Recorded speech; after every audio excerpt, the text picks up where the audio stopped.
বাসা থেকে দুইটা মিষ্টি আলু নিয়ে আসছি। তো যেহেতু আমার এখানে আমি কয়লা রাখি বা আমার হচ্ছে গিয়ে লাকড়ির চুলো, তো আমি ভাবলাম যে এখান থেকে পুড়িয়ে তারপরে খাবো। সেই গ্রামে যেটা হতো, আমরা সব বাচ্চারা একসাথে মিলে যখন ধান সিদ্ধ করা হতো, ওইটার যে কি বলে আগুনের যে ইয়াটা ফুলকি বা ময়লাগুলো, এগুলোর ভিতরে আমরা এই ধরনের আলুগুলো রেখে দিতাম পুড়িয়ে খাওয়ার জন্য। তো আজকেও সেম করব, আর রেজাল্ট আপনাদেরকে আমি দেখাবো। তো আমার সাথেই থাকবেন, পাশেই থাকবেন।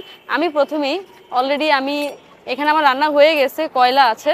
তো এটা কি করব, ভিতর দিয়ে দিয়ে দেই। আর এই পাশে যেহেতু একটু ক্লোজ দেখা, এই যে এগুলো হচ্ছে ভিতর দিয়ে দিয়ে দিলাম, কয়লাগুলো উপর দিয়ে দিয়ে দেই। হ্যাঁ, তো আমরা ওয়েট করব কখন শেষ হয়। আমরা দেখি, আমার যদিও ধারণা নেই, সে ছোটবেলায় খেয়েছি এভাবে পুড়ে, তো মনে নেই আসলে কত মিনিট রাখতে হয়। তো আমি একটু পরপর হচ্ছে গিয়ে খোঁজ নিব যে আসলে আমার আলুগুলো হয়েছে কিনা। তো আপনারা কিন্তু থাকবেন আর রেজাল্ট দেখার জন্য যে আসলে আমরা সার্থক হয়েছি কিনা বা অ্যাচিভ করতে পারছি কিনা ভালো সুস্বাদু মিষ্টি আলু পোড়া কয়লাতে খাওয়ার জন্য। প্রায় 20-25 মিনিট হয়ে গিয়েছে। তো আমি এবার দেখবো যে আসলে কি হয়েছে, আমার আর ধৈর্য কুলাচ্ছে না। আমি কত তাড়াতাড়ি হচ্ছে এটা দেখবো, খাবো, এটাই মেন ফ্যাক্ট। চলেন আপনাদেরকে দেখাই যে আসলে কতটুকু কি হয়েছে। আমি প্রথমে ভিতরের দিকে দিয়েছিলাম, তারপরে হচ্ছে একটু এনে আবার বাইরের দিকে নিয়েছি। তো একটা বের করি আপাতত, এই যে। আর একটা হচ্ছে কি আবার রেখে দিই ভালো মতো কয়লা দিয়ে। তো দেখি বসে যে কেমন হয়েছে খেতে, বা আসলে কুকড হয়েছে কিনা। অনেক সফট সফট সফট সফট একটা ব্যাপার আছে, অর্থাৎ দ্যাট মিনস আমার এটা হয়ে গেছে, অলরেডি কুকড হয়ে গেছে। আর আমি এটা এখন ভাঙবো, অনেক গরম।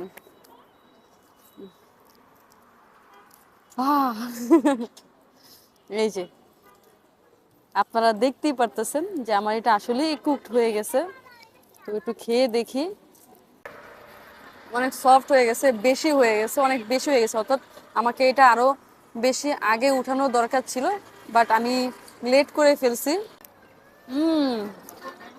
তো ছোটবেলাতে ফিরে গিয়েছি। কারা কারা এরকম ছোটবেলাতে ফিরে গিয়েছেন জানাবেন, আর এখনো কারা কারা এরকম করেন তারাও কিন্তু জানাবেন। এখন রিভিউ দিবে আমার ভাগ্নি মিম, যে ওর কাছে আসলে কেমন লেগেছে। একদম কয়লা কয়লা একটা ফ্লেভার, অলরেডি দেখতেছেন একদম গরম ধোঁয়া বের হচ্ছে। তো মিম, তোমার কাছে এটা কেমন? বাসা থেকে দুইটা মিষ্টি আলু নিয়ে আসছি। তো যেহেতু আমার এখানে আমি কয়লা রাখি বা আমার হচ্ছে গিয়ে লাকড়ির চুলো, তো আমি ভাবলাম যে এখান থেকে পুড়িয়ে তারপরে খাবো। সেই গ্রামে যেটা হতো, আমরা সব বাচ্চারা একসাথে মিলে যখন ধান সিদ্ধ করা হতো, ওইটার যে কি বলে আগুনের যে ইয়াটা ফুলকি বা ময়লাগুলো, এগুলোর ভিতরে আমরা এই ধরনের আলুগুলো রেখে দিতাম পুড়িয়ে খাওয়ার জন্য। তো আজকেও সেম করব, আর রেজাল্ট আপনাদেরকে আমি দেখাবো। তো আমার সাথেই থাকবেন, পাশেই থাকবেন।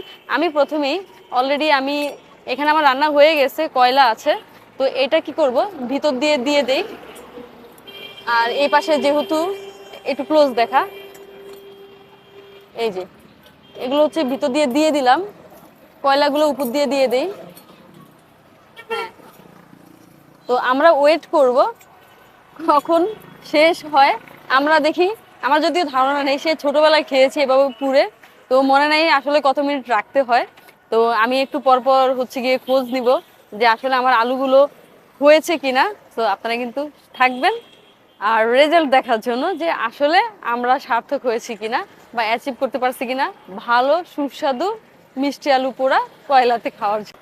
প্রায় 20-25 মিনিট হয়ে গিয়েছে। তো আমি এবার দেখবো যে আসলে কি হয়েছে, আমার আর ধৈর্য কুলাচ্ছে না। আমি কত তাড়াতাড়ি হচ্ছে এটা দেখবো, খাবো, এটাই মেন ফ্যাক্ট। চলেন আপনাদেরকে দেখাই যে আসলে কতটুকু কি হয়েছে।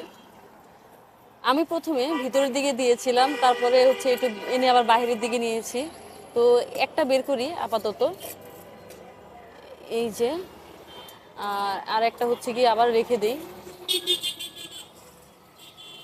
ভালো মতো কয়লা দিয়ে। তো দেখি বসে যে কেমন হয়েছে খেতে, বা আসলে কুকড হয়েছে কিনা। অনেক সফট সফট সফট সফট একটা ব্যাপার আছে, অর্থাৎ দ্যাট মিনস আমার এটা হয়ে গেছে, অলরেডি কুকড হয়ে গেছে। আর আমি এটা এখন ভাঙবো, অনেক গরম। আহ! এই যে আপনারা দেখতেই পারতেছেন যে আমার এটা আসলেই কুকড হয়ে গেছে। তো একটু খেয়ে দেখি। অনেক সফট হয়ে গেছে, বেশি হয়ে গেছে, অনেক বেশি হয়ে গেছে, অর্থাৎ আমাকে এটা আরো বেশি আগে উঠানোর দরকার ছিল, বাট আমি লেট করে ফেলছি। হুম। তো ছোটবেলাতে ফিরে গিয়েছি, কারা কারা এরকম ছোটবেলাতে ফিরে গিয়েছেন জানাবেন, আর এখনো কারা কারা এরকম করেন তারাও কিন্তু জানাবেন। এখন রিভিউ দিবে আমার ভাগ্নি মিম, যে ওর কাছে আসলে কেমন লেগেছে। একদম কয়লা কয়লা একটা ফ্লেভার, অলরেডি দেখতেছেন একদম গরম ধোঁয়া বের হচ্ছে। তো মিম, তোমার কাছে এটা কেমন